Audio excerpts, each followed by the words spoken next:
Shout out to my father today. The day that I was sentenced to 7 years in federal prison, my dad could have said a lot of things. He could have said a lot of things that he probably thought, like, how did we get here?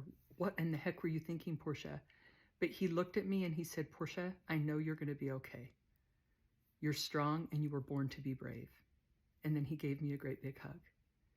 Now, I ended up serving almost 5 years in federal prison, and I knew during my prison sentence that I could call my dad anytime and talk to him. And I'm so grateful for that because there were so many people in prison that didn't have that. About halfway through my prison sentence, I got to a place where I really wanted to take ownership of my mistakes. So I made a list. It was like a spreadsheet of everything I'd done to hurt anyone. And I called my dad. He was the person that I wanted to tell. And there were things that were just so embarrassing and awful. Things that I'd even done to him, ways that I'd hurt him. And I remember reading that list to my dad, and the pain was so deep that as I spoke, I just started to sob. It just came out. And my dad sat there quietly. And then he said, Portia, I'm so proud of you.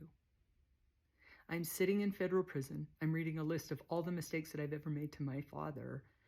My dad, who is a Vietnam vet, he earned 2 Purple Hearts for gunshot wounds, who is strong and brave and raised a family of 7, who has a daughter in prison, which must be such a letdown, tells me how proud he is of me as I'm sitting in federal prison.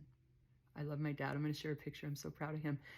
The other man that I love and honor as a father is my husband, who married me with 2 children, adopted my children, and has raised them as his own.